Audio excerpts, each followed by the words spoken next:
right there, and through your Zoom app, it will link us to our little fun, yeah, our little fun evening. Um, I'm gonna try to do something real quick. Hope it doesn't do anything weird. There we go. On. Okay, I'm the only one that will be kind of watching people come in and out. So um, if you have any questions or anything like that, um, please type it into the comment section. Let me see. But I would really like to, oh, okay, thank you.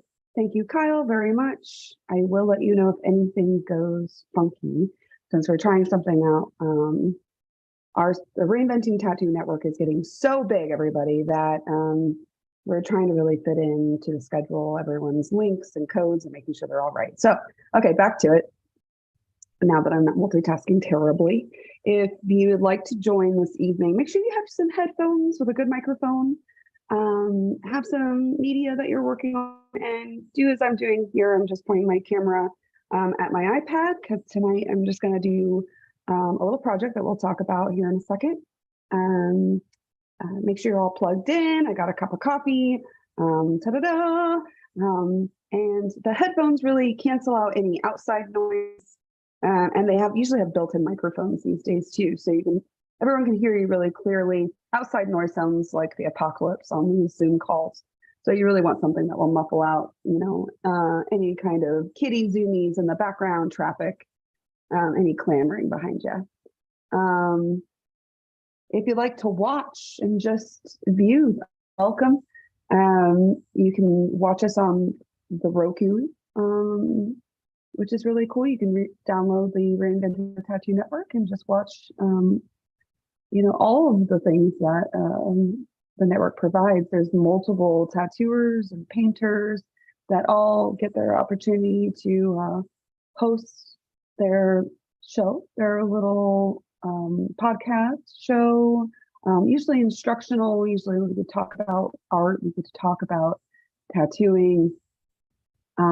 Just another outlet for some people to find outside education, to find community, to really get themselves out there, even like find themselves just a voice. A lot of us we dedicate ourselves to our art and staying inside and practicing our depths of our craft. So a lot of us don't socialize a whole lot. A lot of us really take full advantage of having all this positivity and this community around us to help us grow in our field, because it can be very isolating, I find. So I want to talk about today, after I've done all these introductions. First of all, we want to say thank you, Guy Atchison, for really pushing forward and getting this network to where it is today. Everyone should definitely check out the website and see what it has to offer as course offerings.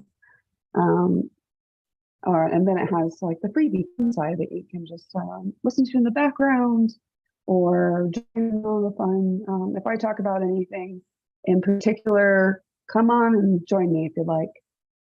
That's how I got started. Today I want to talk about kind of getting back into the mix of things. I've been painting for a really long time and trying to get done with like a lot of paintings for a lot of shows beginning of the year. So I think I'm just a little tired. So giving myself a little break. I'm going back, into full blown into my tattoo drawings, and I wanted to do a couple different events. It has like some smaller pieces, some smaller flash. I was really surprised at the scale of tattooing that I've done. I absolutely enjoyed so much doing the larger pieces, but the instant gratification definitely came a little bit slower, and I didn't realize how much I needed that, as an artist. I needed that little high five. I needed that little gold star of like completed something. Look at it, it's done. So I've been doing flash events with my coworkers. and absolutely adoring them. I realize that I'm still pretty fast. I can do that pretty quickly. So this one is a flash sheet for I think it's Sunny Side, something. It's a mural festival in Tulsa, and I was just invited to be one of the tattooers to help raise money for the event. And so we're all doing individual flash days. I think it's August, when is it? Next month. It's August 28th is the day that I'll be able to come in and do like just my designs only for the whole event. And so I'm thinking about just making fun things that I can do pretty quickly that represent my style and my interests, and something that, will leave an impression, but won't take me, more than an hour to do. So I want to talk about what is Flash right off the bat, because a lot of listeners might not realize, the tattooing and, well, Flash is a huge essential part in early stages of tattooing and later in years tattooing. Tattooing, I mean, your drawings came from Flash. It was a Flash sheet, so you can like quickly look at them and pick your design. Sometimes they're numbered, sometimes they're preset sizes. So Flash has been an integral part of the tattooing industry for a very long time. What am I saying? Our career. And then later on, we learned, like how I learned how to basically draw tattoos really well, is that all we had in the early 2000s at that point was Flash, a lot of Cherry Creek, a lot of, oh God, I remember David Boltz was an artist that was like, it felt like the tattoos were just absolutely impossible to like redo, but people loved them and we had it. I don't know why. I think everyone loved the Flash so much that, like people, like we just had them up there. So we have giant racks full of art that people could pick their tattoo from. And the difference between Flash and art is that this is fully intended to be tattooed. And it's also set up in an artistic way as individual pieces within one sheet. So let's talk about that. How I have here is kind of a mock-up of like a quick sheet, and I'm rearranging things right now because I do feel like it's a little bit clustered.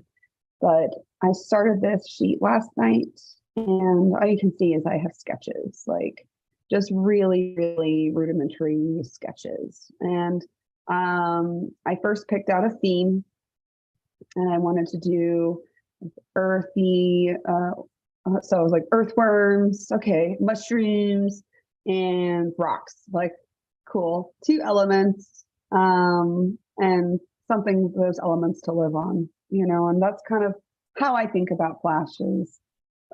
Since this, people will look at these individual tattoos, I think about like body placements, like where could these go? I try to think about size. I never do anything on a flash sheet that is too small to tattoo. So if it's a really tiny design that I know that eventually I will have to make bigger, then I just get bigger for that flash sheet, and maybe I can make multiple flash sheets because I have, if a design gets too tight, too detailed, it needs to be bigger. So I either make it part of another flash sheet, or I just take out attributes of that design so I can still use it within one if I just want to do one. I've seen a lot of mistakes from early tattooers and apprentices where, they kind of get too invested in each drawing right away. And I want to kind of show exactly what I mean. So if you're apprenticing or just want to make flash sheets for fun, originally this was a way of income for a great deal of artists. They used to go to tattoo shop and sell their flash. I don't think people could do that now necessarily. But if you want to go into any kind of graphic design, flash is great for advertisements. It's great for, numerous things. I can't talk today. I'm very sorry about that. So what I kind of do, I'm going to make another layer here so I can kind of show my thought process and when I'm setting up a flash page is this is I'm going to count for it to be, this one's going to be 8.5 by 11. The usual flash page, I think, is like 13 by 9, 13 by 10, something like that. 17 by 13, something like that. It's been a while. But these days, I don't have that paper. I'm going to print it out. I'm going to travel with this. This is going to be used for media. So if it's close to the square box range, we need to change it to the technology that we're using. So sorry, guys who are tourists and want that traditional flash size. But I mean, when you're doing it, you can make your own. And also with Procreate, I must say, I do approach it like true drawing. And I'm just using Procreate in my iPad instead of a white box. So great flash tip here. If you have a sketchbook that you use and you just have like little doodles of things, you can take pictures of all those doodles, import them, blow them up to see where they'll make good sizes for tattoo flash, organize them in your iPad, and then make clean line drawings with that. It is a very easy tool to keeping yourself organized and not having to use tracing paper or a light box. So just to kind of loosen up, I'll just like, okay, I want something there. I know I want, something there. I literally will draw a couple circles to show like where I want my pieces to sit. Here, let me get a color. There we go. Blah, blah, blah, blah. So I can kind of draw within these shapes. And then I just start randomly thinking of little ideas and letting myself just kind of sketch things in. And then once I sketch everything in, then very loosely, insanely loosely, like this one, I think if everyone just looks at, what is that? I don't know. It's got to be something though. Once I really kind of get it in and I size stuff, this is kind of odd to me. So I want to make sure things have equal distance. Then I can really go in and clean up all of these drawings, make my line work. And then I like to do simple shading as far as fully rendering, fully coloring. I was talking to one of my coworkers about this, is that it's really hard to fully render a drawing how you want it, because depending on the skin type and tone that a person may have, that all will have to change. So I really don't like doing too much because I feel like it gives this impression of that's what you'll get no matter what. When in reality, the colors will have to change depending on your skin type. But I mean, if you can keep it as simple as possible to give direction, that's great. I think doing really clean lines, perfectly clean lines, is very important for your flash, or for whenever you're selling your art as the final product, or the shape of the design for your final product to tattoo. Because people will honestly think every single little nook and cranny and anything is part of the drawing, is part of the design. So when I'm selling this stuff, I don't want to have to explain anything. And that's what the number one key is to your flash, is realize, what is this? What are we doing this for? We're trying to sell it. And we want it to sell itself. We want it to be clear. Here, I'll have price for the whole thing, or I'll individually price them. So I don't really have to say much. Someone can go up and they go, ooh, I really want that one. And I know exactly how much it is. I know how it's going to be. I know how it's going to look, and that makes the customer quite comfortable. They know exactly what they're getting. No surprises. No questions. If they want to add anything, that's quick. They just want like a name next to it or a date or something or a special color for something. They can always say that, and then you can hash it out about price and things like that. But most and foremost, your flash needs to be clear. Oh, my keys are going crazy. It needs to be clear, and it really needs to show what exactly like you can do. You don't want to do flash that's not within your wheelhouse. Like you're like if you're a traditional artist and trying to do like all neo trad flash, and you don't know like how to do those color blends, if you don't know where to put shadows, it's going to look weird. So I would say like, baby steps for flash. I make it simple. This is supposed to be fun. It's supposed to be loose. So you don't really have to think. You just have to, what I like to do is pre-make my stencils. So I'll have like this out, and I present this with pricing and all that. I'll have the nice version out for display. And then in folders, I have all this line work. And then in that folder, I'll have like pre-made stencils. So as soon as they tell me what they like, I already have it. And that works if they don't want to make it bigger. Again, no smaller, bigger. And so you can do so many tattoos in one day. It's amazing, because sometimes, I'll tattoo a full day. I have a flat rate. And then I'll be done with that day, or if my client taps out early or something like that, and I want to tattoo more, I'm kind of just sitting there, just twiddling my fingers, bored. I can freehand, I can do all these things, but it takes a certain kind of person to understand what that is and want that from you. And if you're at a convention per se, or a guest spot, and people don't know your work necessarily, they haven't followed you, or they don't know what you're into, flash is a perfect way to sell yourself and make money, because most of it is also very affordable. You can have a minimum, of course, keep to your minimum, because life is expensive, especially if you're traveling or in house. But then you at least you have that minimum, and the faster you get, and the more, I would like take away fast. I think if you get into your groove, like fast happens over time. You want to make sure that, you're accomplishing a minimal effort of getting things done. You're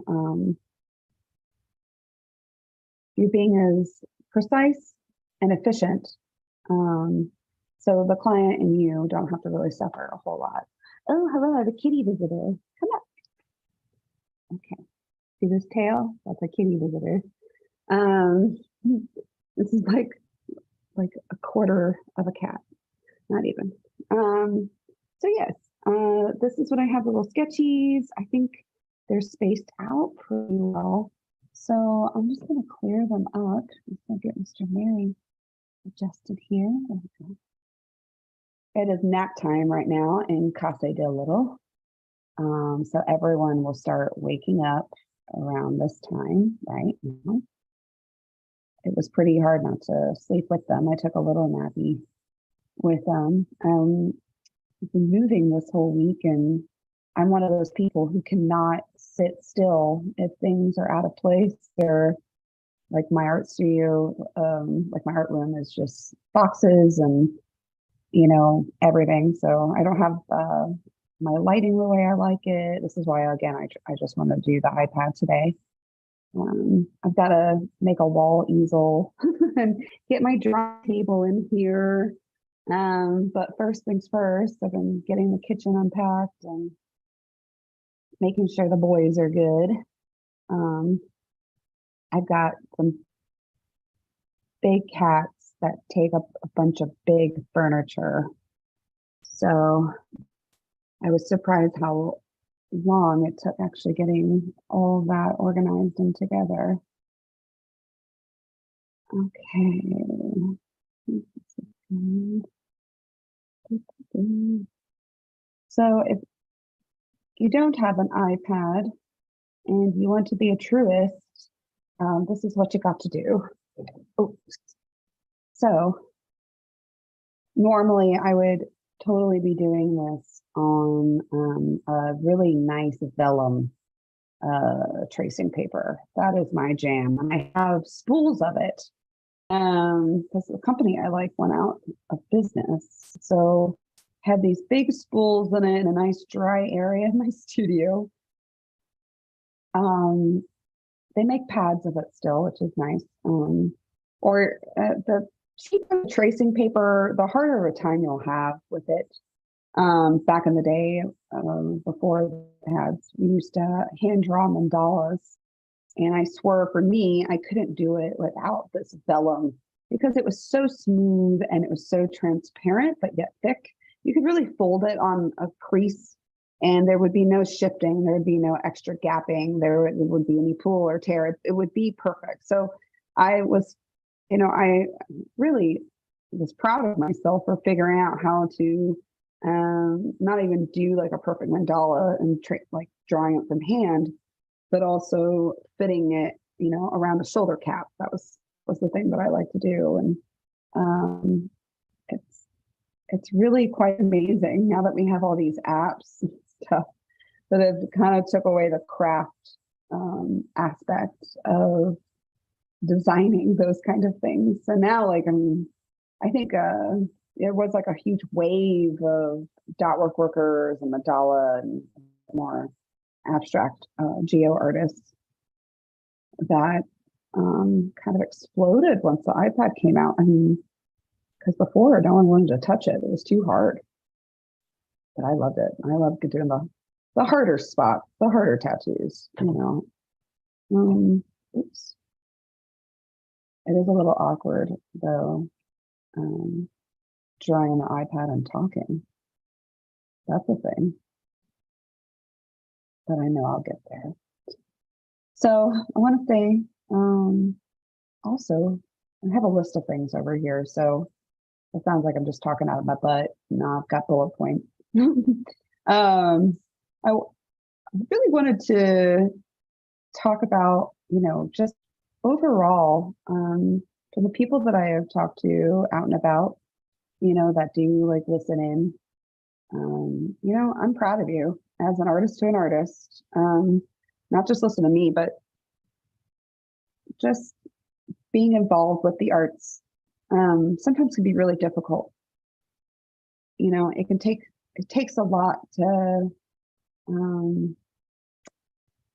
be open-minded to like a new community of people, to educating yourself. And I mean, yeah, I'm proud of you. I'm proud that you want to like hear what others, think and see if you can find any wisdom within the ramblings of like people like me or the well-trained artisans that, are around us, and our time period right now are pretty amazing. And I see that. I know it's because maybe I grew up reading about, art movements and things like that, but I can totally recognize the art movement that we have currently, and it's really impressive. We do have great masters around us. We do have really, really open like doors that are easier to open for us these days than it was, like social media, giant networks of artists and tattooers. It really is like something. And I remember just being a kiddo and having only my books. I was definitely a book learner. I would just spend all the time in the world at the library or stealing books from my family, really. My dad's collection has gone thin of anything sci-fi or literary driven because I just, took it for my own. But I don't know, having this as an adult is pretty cool. I will be teaching at the Sears Paradise Gathering, and this is an event that's been going on for a really long time. And everyone, of course, during COVID thought, this was it. But it's back, and it will be in October at the Jiminy Peak Mountain Resort in Massachusetts, and like right there on the border of New Hampshire. And it's absolutely gorgeous. And it'd be really cool if you can make it out. I know it's like things are expensive, but I do see these as work trips. I see them as like opportunities to grow my craft. I'll be able to tattoo there as well, because it is a tattoo convention and with seminars and things like that. So you really can use it as a write-off. I know a bunch of tatters are going to be rooming together, so keep down costs. I'm a weirdo. I have to room by myself. I can't do it anymore. But I'm very excited for getting out on the mountain. I'm going to be trying to teach my plein air seminar. I'm pretty nervous because Nick is going to be teaching his as well, but it is a different seminar. I'm more like the guerrilla style of painting and using watercolor, and his is more like we're going to be stationed up here for a bit and with oil, and it's pretty amazing. I've learned so much from him that I'm glad that we'll both be out there on the mountain, at least like, once when we're out there. It's gorgeous. It's just, the fall, the leaves, and I don't know, stuff that I don't get to see a whole lot. I hate that. I hate that. See, we do this. Everyone does this. So for everyone that's been working on flash sheets and they just seem to be working on something over and over and over again for days, the drawing shouldn't take you a day. Just saying, like one drawing should not take you an entire day. Because if you draw a bunch at a time, real sketchy, then you all you have to know is, oh, okay, well, at least I have my sketches down. And then all I have to do is go back in and do my lines. So your brain thinks about it a little differently than one drawing finished complete at a time. That way it works for me a little bit better. But if you like to do things a little bit more one at a time and that works for you, then have at it. But I work a little bit better if it's cylindrical, like things working all at the same time. Where is like a normal pen? I have a studio pen. That one's fun. Okay, let's try this one. This one might be a little bit better. Procreate is, yeah. I mean, for growing up with microns in the tattoo industry, Procreate's a little odd. But there we go. I think that's a little bit better. So you're picking out your pens, picking out your pencils. Like traditionally, I draw with a red Ticonderoga, and I go over it with literally a mechanical pencil. And a mechanical pencil does work in a thermofax. I don't understand why. I guess it's the right kind of black. I mean, it kind of makes sense because when we would take our tests in school, they would have us use those special pencils so the machines could read it. I think it's like a very special, like thermal black. But Procreate these days, this is my version of it, I guess. Okay, so appealing flash. Once you get done with your designs, what do I mean by appealing? Let's see. Appealing means that, maybe you have some nice borders on it, or, all the flash kind of goes together, like there's a theme. They're all shaded the same. They're all distant. So they all look like they're still part of the page. And that's basically what design is grouping things like together so the eye sees them be more appealing. Oh, that's kind of right.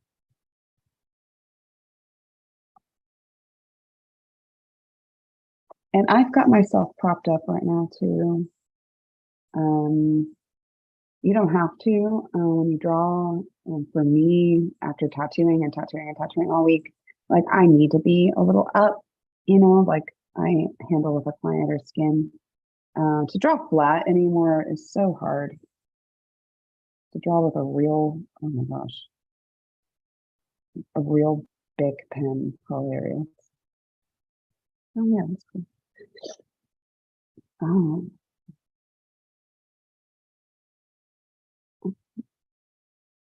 ooh, sizing. So sizing is a funny thing. And tattooing, sizing is actually, there's some history to sizing. And I feel lucky enough that I've gotten to travel quite extensively to see like what people's ways are, basically, all the different ones. And, for me, knowledge is power. And some people really do size. There's a legendary size chart. So, I mean, if it's in this circle, it's this big. If it's in this circle, it's this big. And you would just have this chart, like put it in like a clear bag so you can use it multiple times and then put it over the tattoo so the client sees, oh, it's within that circle. It must be that big, or it must be that big, and then it must be this cost. So for me, I've always done a fist. It used to be like, I think 150 used to be the average like fist size. And that would sometimes mess people up because if you had like a big fist, well, your pricing is going to be a little different than your coworkers. So if the fist is a little bit better, then make it adequate to what it is. But I try to size things for success. If I want to do a bunch of flash pieces like this, if I do something that's really big and really complicated, that might take the whole day. So it's not going to be a successful flash day. I'm like, sure, do I get to do a really cool piece? Yes. And if that's your goal, if you want to do new pieces, I would honestly sell those a little differently. I would maybe make those appointments. But if you're having a flash day to sell your flash drawings, I would do like something smaller than a fist. I would keep it doable. So each tattoo should take you no longer than an hour and a half. And so you can keep that ball rolling. You can get new people in the door. You can meet like and really get to like a good meeting with that many people that are coming into your business. So yeah, maybe I won't do those little details. Maybe those little details suck and I'll just do it like that. Perfect. Okay. Mm-hmm. And I think that's like the number one mistake is I see, tattooing is people will have these really fun flash days and you'll always be that one person that comes in very, very proud of their really cool, big drawing that they completed. And they're like, oh, it's for flash day. I'm like, well, that's going to take you 5 hours, and flash day is kind of like a fun studio event, I haven't done like a Friday the 13th thing in a while, but I do like something that is a little bit faster. Oh, I don't like any of that. Okay.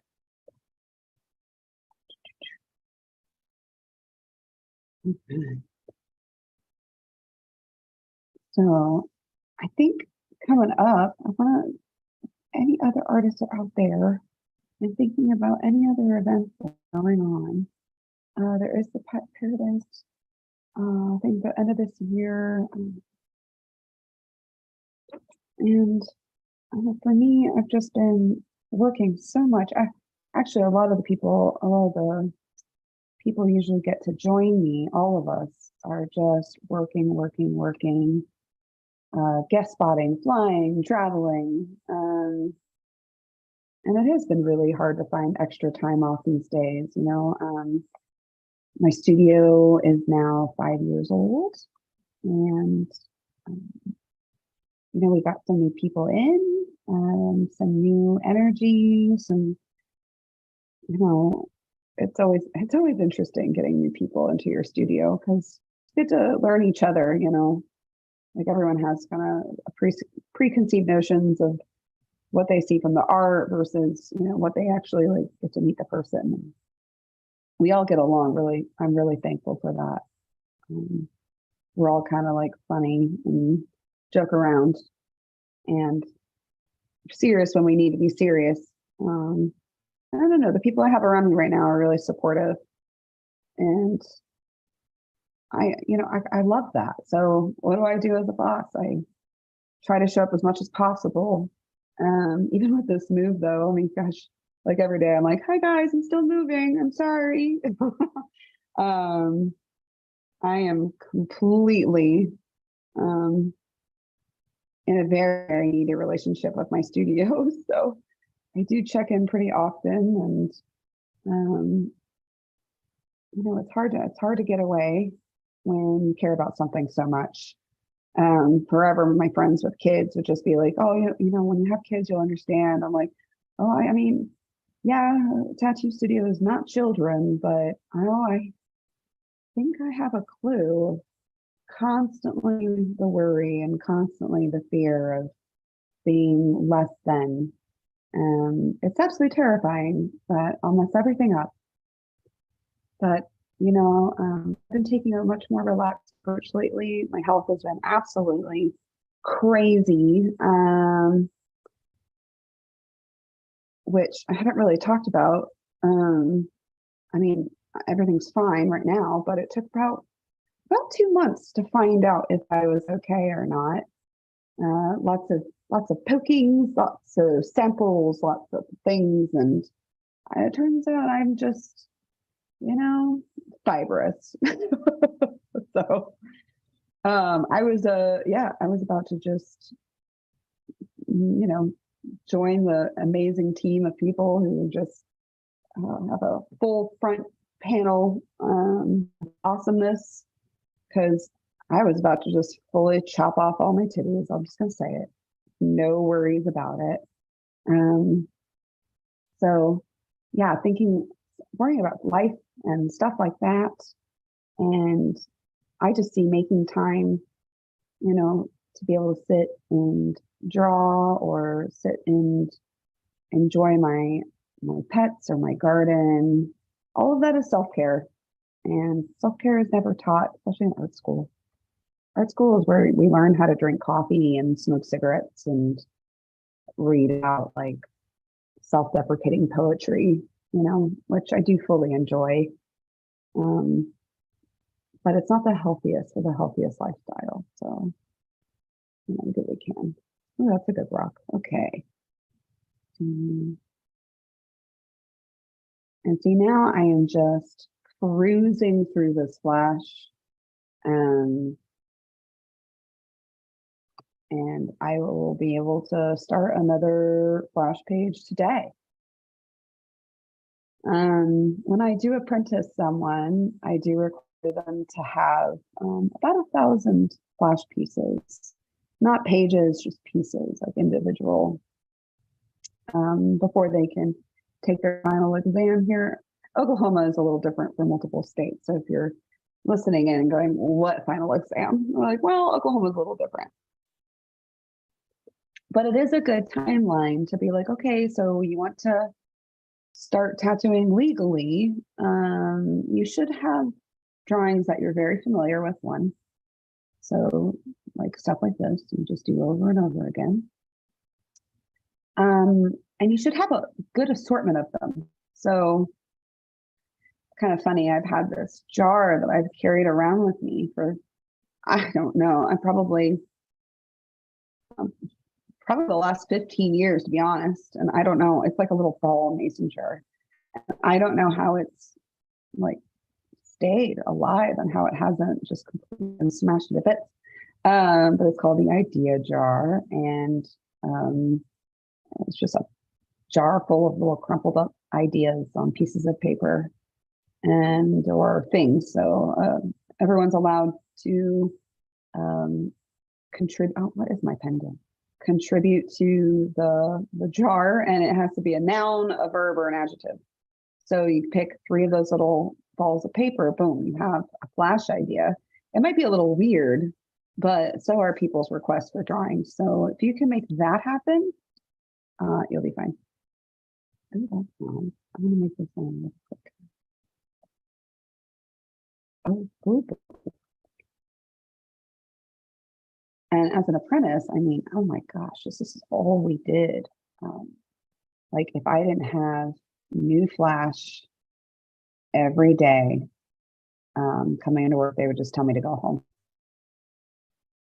Like, who are you? Why are you here? You're fired. I think I was fired probably 60 times. And I just laughed at them the whole time. They're like, oh, you're funny. And then just like started cleaning their station. Or I would be like, oh, okay, you're fired. Okay. And then, you know, take a call, or they're like, can I have my job back now? And they're like, no. And then I would just still show up the next morning. Sometimes I would show up and the door would be locked because of course no one was there. And so I would just wait. And then when they got there, I just, hello, thank you. Thanks for letting me in. And then start cleaning.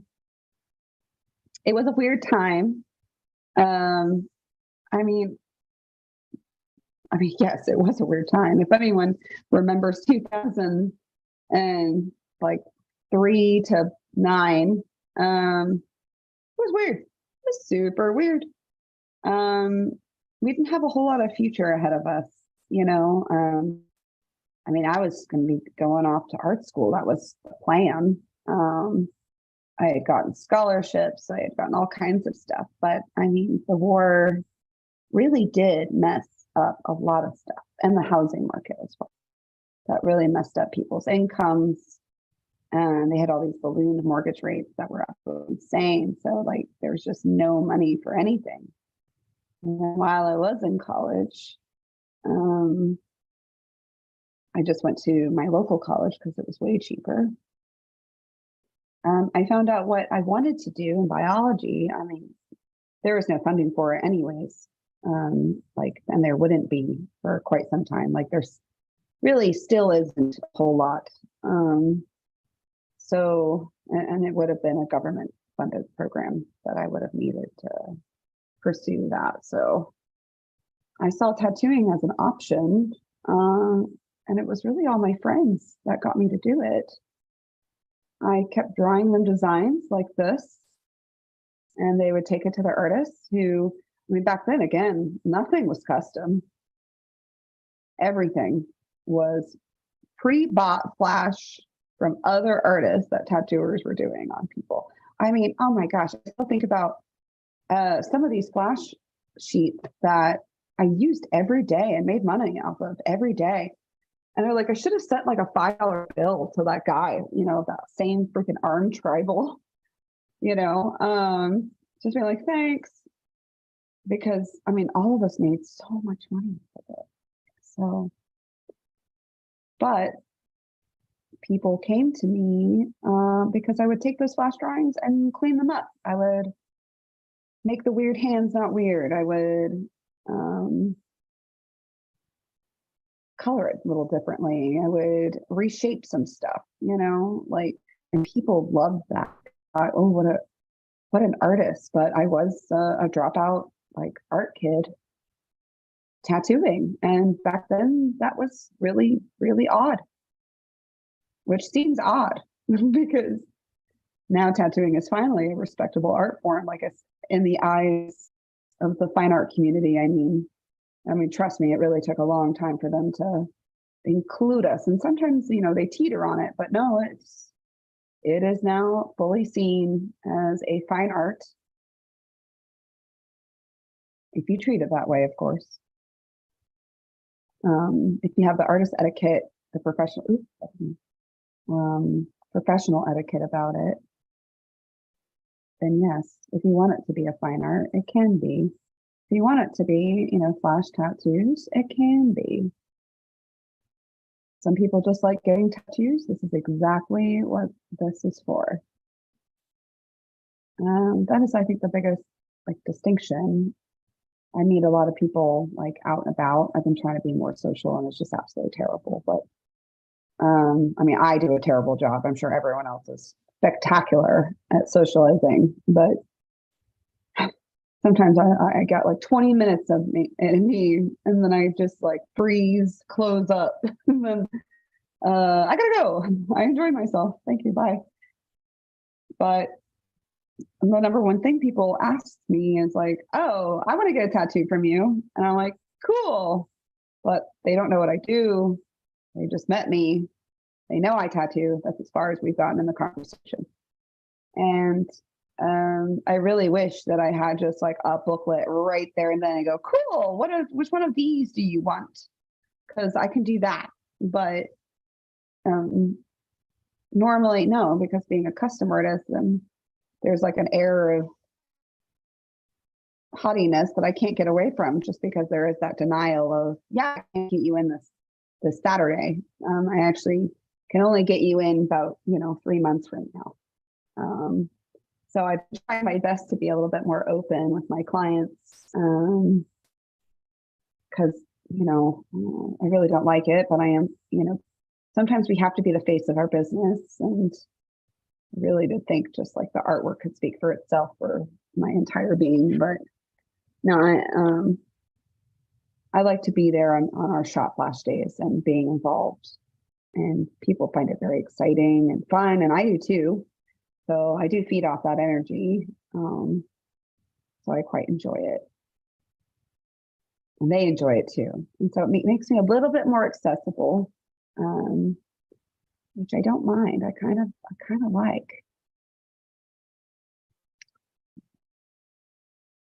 Mushrooms. So I try to also, with my flash, I am kind of more an illustrative artist. So I try to be close to my style as possible. I do draw from reference. That's a big misconception too. Tracing is a huge problem in our industry. And I don't know if everyone else has been looking, but oh my gosh, people are just being copied left and right. I've been copied once that I know of. And I was ooh, la-di-da, I've been copied. But it is improper. We should not be copying people's works. We are fully trained, educated artists. We don't need to be doing that. Oh, sorry, that was a cat. Hi, Gray. My little one just jumped up here. She usually does. She's also terribly awkward, and I love her for it. Okay. I've got 3 of these little ones, so they probably all jump on here. Oh, hello again. By the time we're done tonight.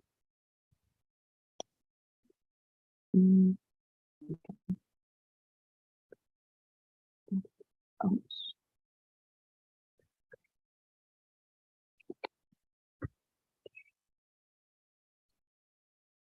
I know today since I have been moving and heat strokey and everybody's kind of traveling right now, I am going to get through this flash page and answer any questions that I can think of. There's plenty that I would love to talk about, but also, this is a time for insightfulness, and I'm enjoying, honestly, just the craft of drawing flash, getting back to my roots. And I want everyone to think about that. What are our roots and what brings us joy? I've been trying to, listen to my inner self and self-contemplate this last couple month or two. There's been just a lot of things going on socially in my hometown. Well, I can't really call Oklahoma my hometown, but our tattoo laws are getting a little weird.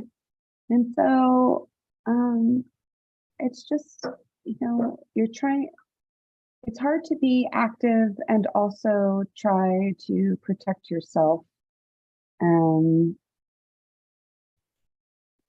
with new health department laws and communication with the rest of the community. And there's definitely been some weird social things going on that I really tend not to be a part of. I would say it's bullying in a way. And, I've seen it. And it was odd to me. And I kind of got even like really emotionally like invested in figuring out like why are these people like just being the worst basically. I don't know how to say that. And then that trying to figure out crazy was really exhausting. So I quit. I just like, okay, I'm done.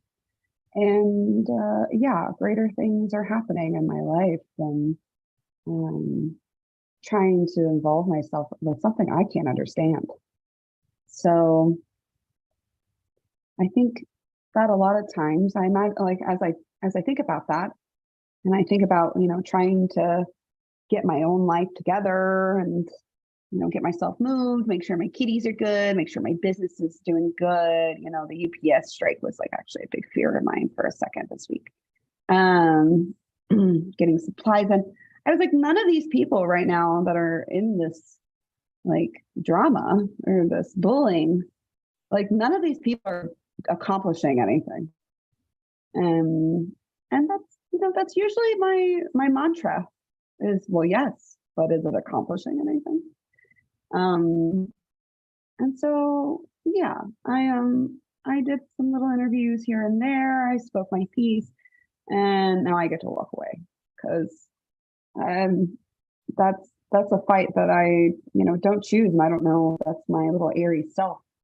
That's just like, oh, I could very much see a fight and what it will turn into, and choose very quickly whether or not I want to be involved or not. I believe in self-regulation as much as possible. I would love to be like adopting a full stoicism, but that shit is hard. But I try, I try my best. And yeah, art night, things like this, gardening. These are things that do get things accomplished. Self-care gives you time to like reflect and also think about what really like you need to get done. Like sitting on the porch this morning, listening to the cicadas, vibrate. I could really see my whole day pretty clearly. And I think I got done like 10 things before 11. And then I took a nap with the kitties. I look at old people and what they're doing for relaxation and retirement, and it's not far off from stuff that I truly want to do. Like I truly want to garden. I truly want to, just relax and play and have good conversations. Oh yes, yesterday oh my gosh, there was like this wonderful moment where three of my buddies and I were in the front of my house looking at this tree that surely is something going on with it, and just sitting around going, yeah, oh yeah, because I'm probably going to have to, I don't know, I called an arborist, they're going to estimate, but I felt like, we all watched like King of the Hill or something, of just like sitting around with your pals, drinking a beer, and yep. And I absolutely enjoyed it. It was like there was nothing else I would rather be doing than sitting out my front lawn with my buddies and just talking about life and things we got to do and helping each other out. And that's, and I feel like everyone should take a moment to just think about like, what do you really like doing? Because I feel like the rat race has sucked me dry a couple times over.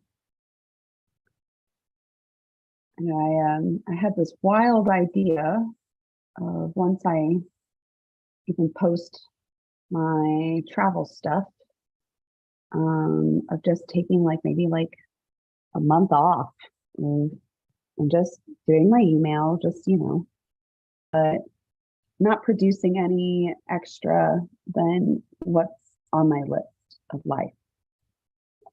And what do I want to accomplish? Especially when you have goals, it's really good to make a list and keep to it. Make that list like your professional motivator. If not on the list, don't do it. See how long you can go. I have to sometimes. Being a solo artist and a solo person, you have to find like ways to motivate yourself, and that's just one thing I do. So give it a go.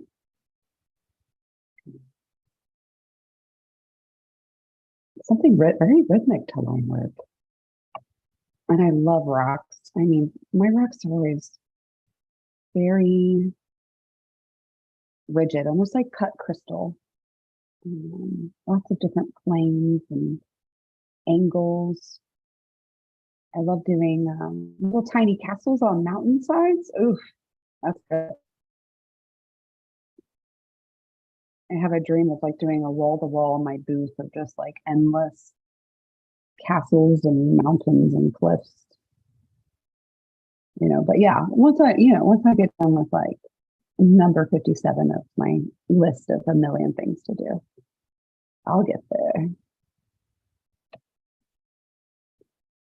Oh, with Flash, this is important too. While I'm thinking up some of these lines, I'm thinking about this. It's a good thing to also think about what needles you're going to be using.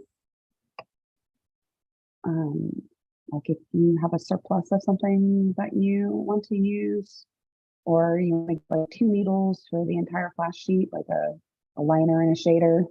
Think about that. So when you make your lines, those actually work. That was like the hardest part with integrating my flash per se with my coworkers' flash, is that they had a lot of traditional lines where I had a little bit more illustrative lines. So I had to like whip out like my traditional nines all of a sudden, and was so thankful that I had them. And then they were coming into my booth and asking like, "Do you have a type 5?" I'm like, "Yes, I'm sorry." But we made it work. It is like one thing I'm like, okay, we do need to like maybe notes or something. Like if you do this tattoo, this is what the needle you're going to use, or you should look at it. But if you're just doing your own flash, make note of it. Like maybe draw it for that. And that's again, if you're doing anything that's like really consistent, you'll just need those. You'll just need those, and it'll be fine. Or you'll need those same needles, and that's it. Here, I'm gonna do something cool with this one. I'm stoked about it. Ba-da, ba-da. Okay, you'll see what I'm gonna make this like a little rainbow stacky thing. That'd be cool. Yeah.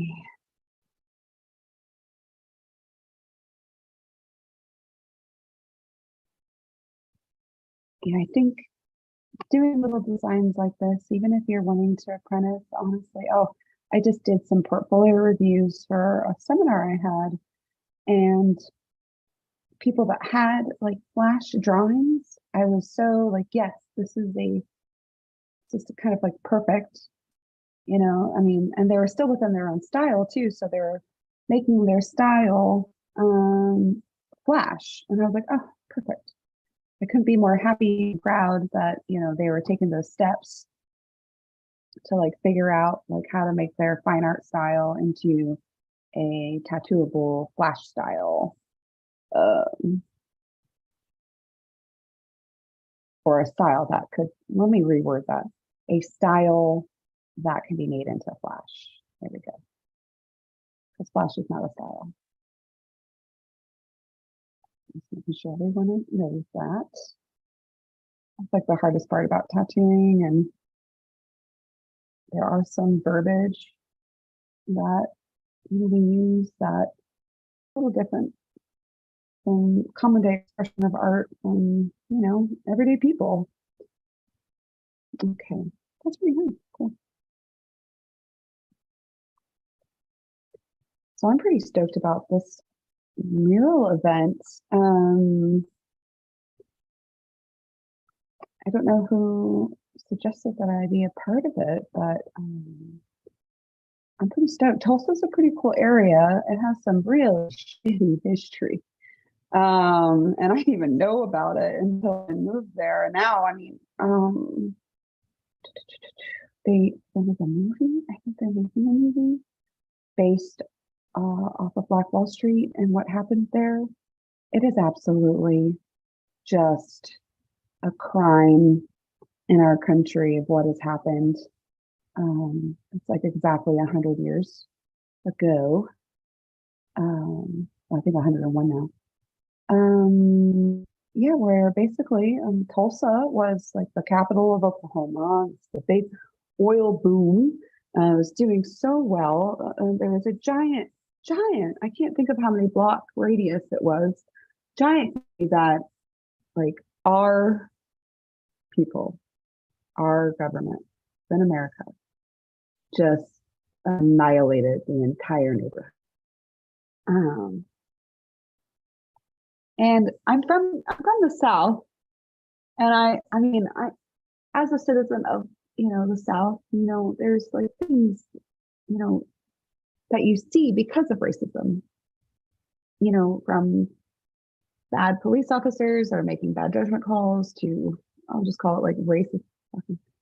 Um, and there's things that you see and things that you know to expect. So you bear witness, dare I say, like that's like one of the jobs I like grew up like, oh, let's see what's happening over there. Someone's getting arrested. Bear witness, stand and watch, to make sure like if anything does happen, you are a witness. Like it's very common to just offer yourself up because the racism there is so prevalent. But to move somewhere and then realize how hidden it was, that's a whole different, like, wow. People just like buried it and never talked about it for such a long time. And it was, but when I first moved here and I drove in, Tulsa is absolutely beautiful. It feels a little more hilly, feels a little bit more like an Arkansas type climate. So it's like it's lush, it's green, there's hills, and it's cool.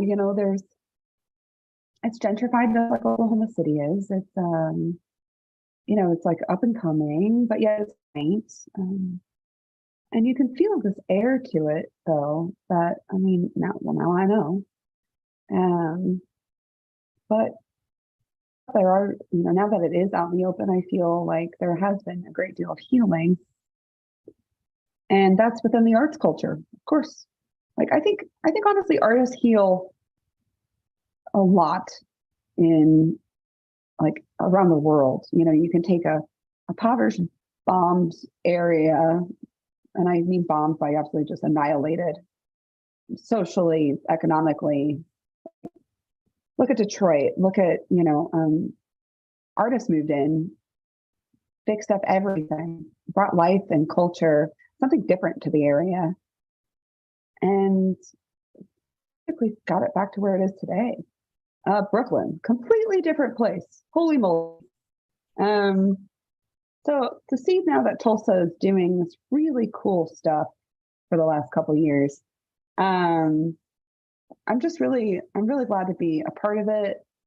I'm glad that my energy gets to be involved just because like, I know it sounds weird, but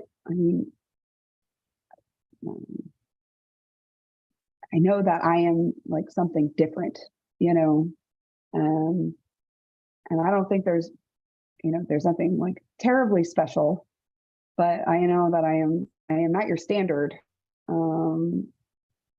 So yeah, like more difference so people can just see, that there is different opportunities and everything, think it's pretty amazing, though, like how different the arts community has changed over the last couple of years. I've just watched and just been amazed. You know, there's more artist kids that are, I was always called like the artist, you know, in my tattoo shop, and to see that there's more people like that entering, you know, a little bit more of this taboo culture that was like ran by the mob originally, you know, is absolutely amazing. Okay. So some parts of this flash, I'm making the lines a little thicker so it's easier for me. I don't have to shade everything. I'm definitely going to use line weight to help me out. So look at that happening, making flash happening.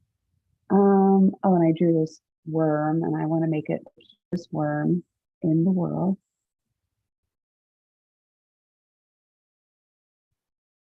Boop. I'm very sad. I did like literally enter my keys to my last place, to my old landlord this morning. And I am, you know, I do love gardening very much. So they know about the garden that I have in the back, and sunflowers and lilies and wildflowers and all of my like vegetables that I have going. That, I mean, I've ripped out quite a bit of them, but man, it's been so dry and so hot that my lily bed is like the Oklahoma red earth is like concrete around the roots right now.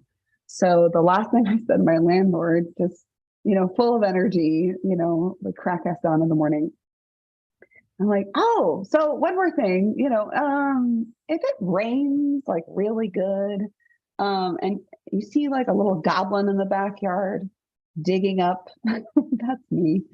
And he was totally okay with it. And it was just the sweetest thing in the world, because like he just knows how much I don't want to, you know, lose my beautiful, they're like orangey, uh, yeah, there's some weird breed that I don't know, I've somehow carried around with me since I moved here, and I just keep ripping up the bulbs and replanting them.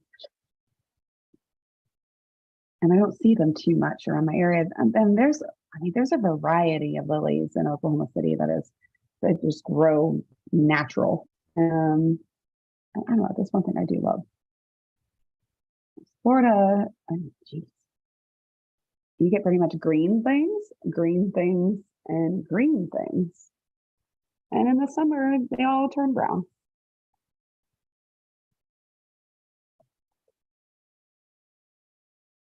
So I really have been loving the fact that, you know, my new place, I've got like a little greenhouse. I've got pretty much all the amenities to keep going. My old person loves, or not even they're old people. I mean, I've loved gardening since I was a kiddo. And maybe that's what it is. If something brings you joy, maybe, I mean, for me, it's stuff from my past when I was a kid. You know, I would take these hot summers in Florida and go out to the garage and just make stuff. And that brought me the greatest joy. It's just to be able to make stuff and be hot and like sweat out whatever. And I'm still kind of like that. Putting my hands in dirt, making compost. That's where the life is. Oh, that one's a little thick. Let's make it nice and thick.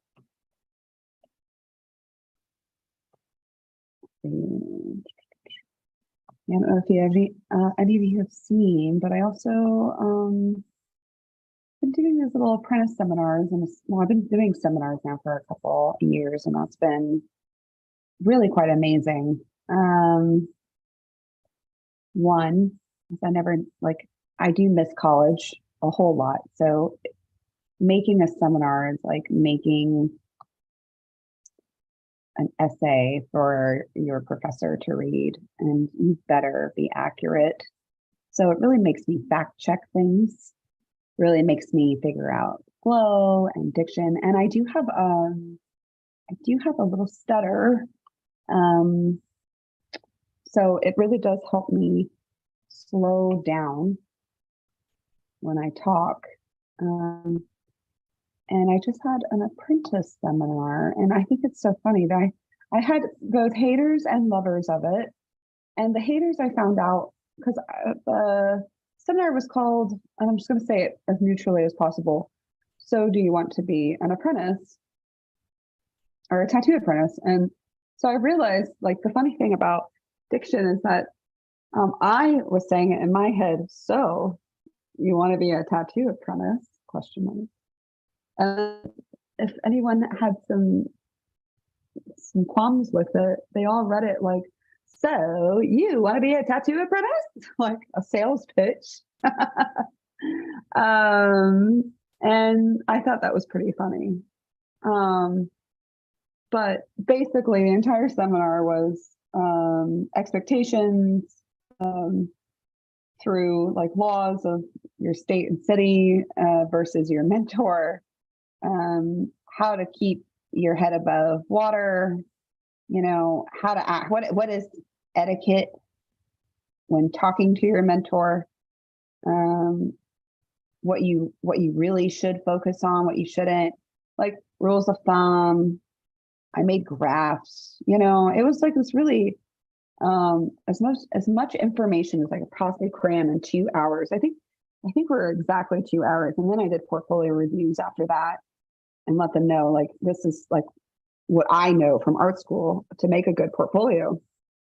And me as a tattoo shop owner, what I would want to see of someone, because I'm not, or see someone of someone, there we go, like what I would want to see of them if I want to take on an apprentice. Because I have retired apprenticing people.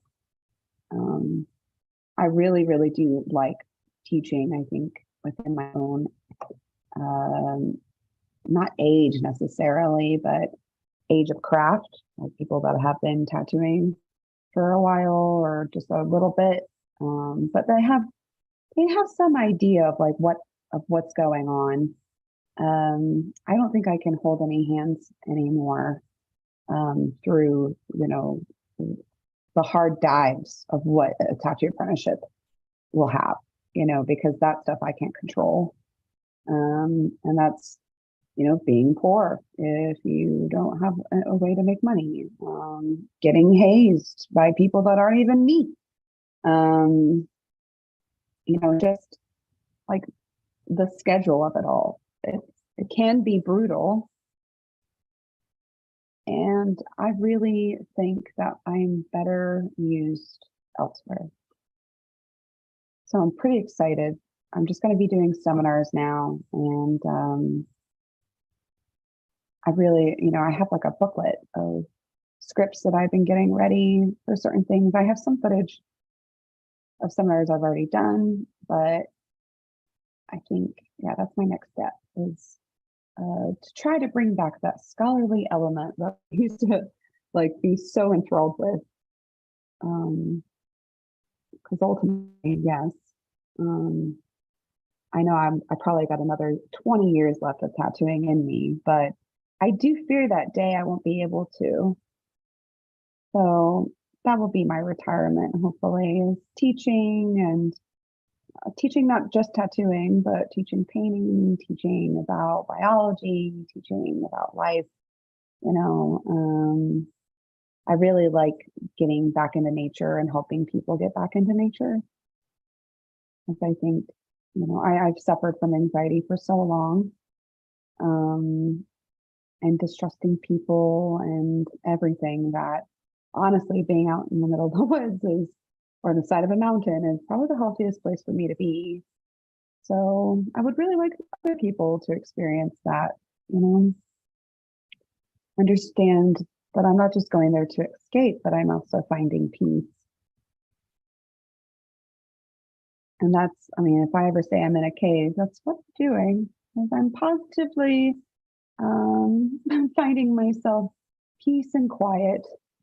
Because this ram has fought too much. And my horns are full of scars and chips and cracks. Even if I get mad or into like just an argument these days, I just get so tired. And, oh my gosh, yeah. I mean, I'm the first person to catch a cold after like raising my voice or something. Can you imagine? Okay. Oh, I want to do this. So this is a fun trick with Procreate. I just did this and I want to mirror that. So this thing's perfect. So I'm highlighting it and making sure it's just that. Fit. Oh, wait, go back. Oops. Duplicate it. There we go. And then flip. Oh gosh. This is where ADD is terrible. Okay, there we go. Ba, ba, ba, ba, ba. Duplicate that one. Flip and flip. And ta-da, we have a perfect mirroring. And so that drawing just took nothing. With tracing paper, you would literally just flip it, and then eventually, boom, you find your symmetry. But this was way easier.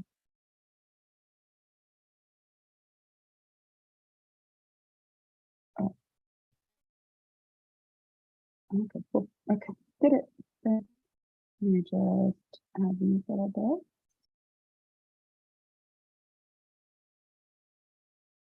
Yeah, cool. So I'm wondering, with also with these new tattoo laws, I am wondering about, where tattooing will be going in our country. I know they're different. Every single state has their own little differences. They're usually politically driven. To what's what, and what funding and all that good stuff. But I mean, it's going to be very strange because of our equipment is regulated so much. Then I really wonder how much will equipment be as easily attainable as it has been. So I remember for so long, it was like, if you knew the right person to get the right machine, if you knew the right person to get the right inks, like I used to have to go to a shop in Tampa that was, very hoity-toity. And I thought they had the best ink. So and the owner there made it in-house. No, he had a separate building, but he would make it quote unquote in-house. And because I knew him and he knew me through my mentor, he wouldn't sell to anybody. That's the thing. It was such a small batch community that if you have the good pigment, it's because you knew the right people. So I am kind of wondering if pigment is regulated, if our aftercare is regulated, if our tattoo gel is now going to be regulated sternly, because right now it's not. The FDA doesn't have any control whatsoever on our aftercare, our tattooing glides, none of it. And I don't necessarily know the process, but I know it takes a while.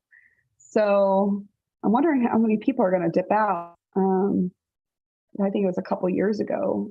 I remember saying out loud, after talking with my friend who tried to make a machine, and God, he had such good ideas, and a good machine too. But I mean, Amazon, China, they were just scooping up patent after patent. And now you can buy a pretty decent throwaway machine, as I call it, off of Amazon. So, I remember saying out loud, well, I would hate to be in the machine game right now, unless you're doing something incredibly different. The market's going to be so saturated. And even so, And there you go. You just got rid of a very, small company making really, really good machines within the US. I mean, and that's it. Like, companies don't work if the owner of the company can't supply the need or can't keep the, you know, and yeah, a company's not going to keep going if you can't fit. I've wondered that of my own business. Um, so I really am quite curious to see how things go. I've been joking with some artists that it's going to be like, back in the moonshining days where we'll be hopping over borders with, like being chased by the cops, like hopping ink, and like selling ink on the black market, and just how ridiculous it's going to be, taking out small business, you know. But hopefully the good ones get to stay, and we can all kind of keep practicing this trade the way that we have, because I mean, again, I feel like I have 20 years left of tattooing in me. I try to do all the right things. I try to take care of myself, take care of my mind, take care of my clientele. So, I mean, I worry about the investment, of course, that I've made into that. Okay, there we go. Cool. Getting there. Yeah, I think tonight will be a nice night to walk around the yard as the sun sets. The moon was really pretty outside last night. And my plein air thing that I'll be doing in October, I reread it, and I'm definitely going to make some little subtle life changes, because I think when I did it the first time, we were just coming out of COVID, and it was like the first time all of us had been outside for such a long time. It was overwhelming, but in a good way, I guess. I saw it in a very good way. Everyone seemed to have a really good time. But also, I can't hike like I wanted to. Anyone else is still kind of dealing with like getting back after COVID, but my calves, my legs, everything. I got it once really bad, and just not been my usual sporty self. Okay, well, as I'm kind of finishing up here, yeah. Oh yeah, oh yeah, and it's coming up on too.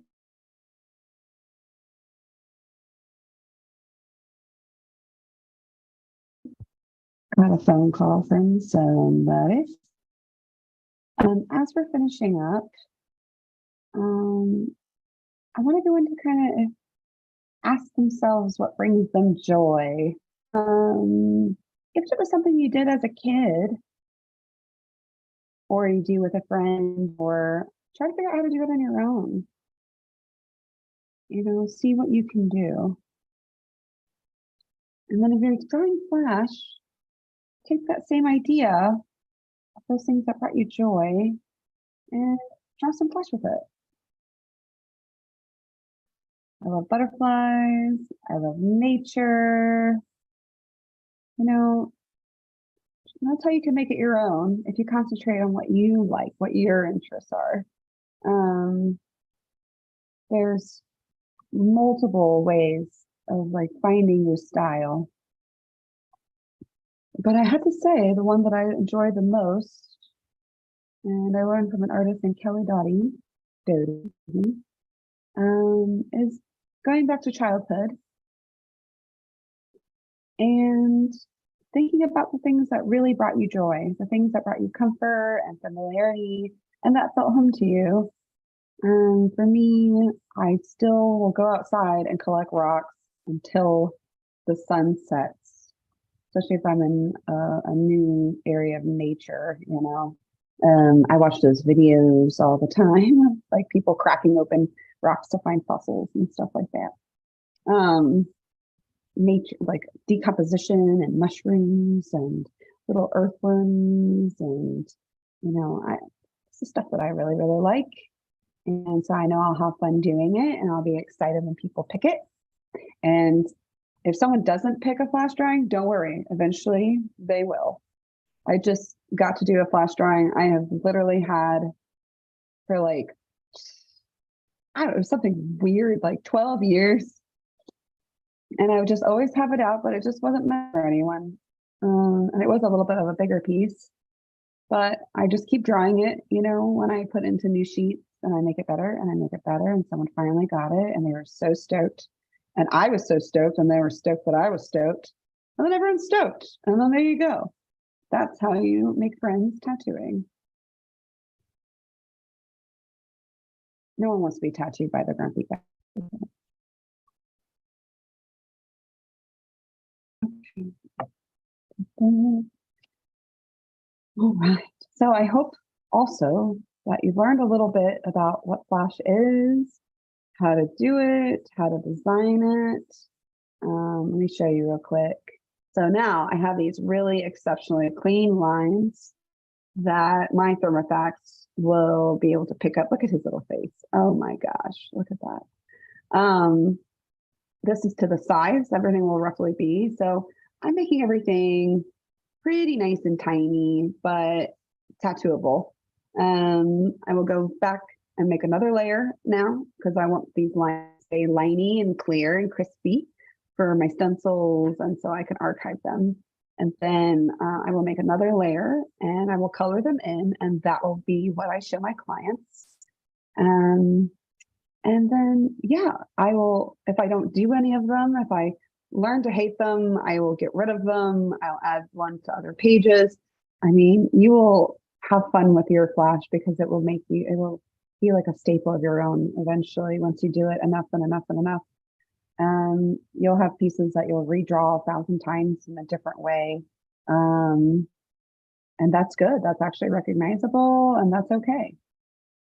Just as long as it's different, it's then completely new. So I think that's pretty good. I think I've gone over everything in my bullet points. Everyone, everyone's going to be listening to this later. It's archived, and thank you for my usual listeners. I really appreciate the fact that you're so open to the arts, that you're watching this episode, and you're watching, or listening in the background. Everything that I can probably have to offer for today. It's a hot, sunny one in Oklahoma, so I can't wait till fall, and then you'll hear the magic in my voice. But no, I am proud that there are so many people that are still interested in the art, that still want to create, that still want to share, that still crave community. Artists can be anyone. You can be anyone. You can do anything, and that's exceptional. And I don't think there's anything else in the world like being just an artist, being able to create art. And if you say, "Oh, I'm not artistic," you probably have it in you. You just got to give it a go. No one else. Well, I learned how to draw at age, I don't know, 7, something like that. And it was pretty simple. It was like a pillow, and then that pillow turned into like a bush, and then that bush turned into crazy weird things. And I started drawing like octopuses, pretty soon after that. But still, I started with that pillow. And there is actually that my sister's a true artist. She's the one who taught me. But she gave it up for politics. She's like, she literally says, "I don't like how I feel." And she's talking about once you're in that groove, you're in that cycle, and it's coming very fluidly, you start using other parts of your brain. And she doesn't like it, where I crave it. And so we both have it. And if you have anyone in your family that's an artist, anything like that, you probably have the gene. You're probably even closer to being able to put down some lines, more than you think. Because art is practice and it's a craft. So you just need some little assistance. And honestly, this is how I learn, is from watching others and books. And I just try to further my lexicon of teaching, so I can just make it my own and put it all together, and voila. So definitely keep this mojo going of learning and discovering new artists and hearing new techniques. Reinventingthetattoo.com.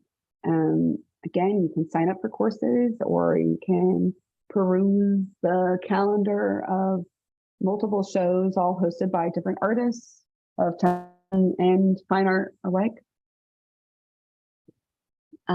This one, I think we'll talk about what brings you joy and flash work.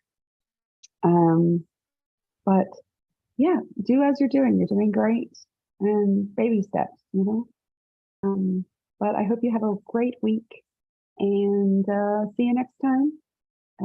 Follow me at Renee Little Tattoos on Instagram.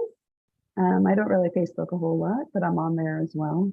My studio website is goldfanggallery.com, and I'm on there with my tattoo portfolio, and my coworkers, my beautiful, talented coworkers, are on there. We just hired someone new too, so if you're in the area and you'd love to get some really cool work done, definitely check out everybody. And yes, if you're going to the Paradise Tattoo Ring, I will see you there. Come wearing suitable shoes. The weather is question mark. Who knows? I think that's everything. I'm going to sign off. Thank you, Kyle, as well, for getting me all adjusted today. Kyle is like the #1 hardest working young, almost tattooer that I've ever known in my life. Yeah, that's all I'll say about that. So let's all give a round of applause to Kyle being an exceptional character. It's amazing.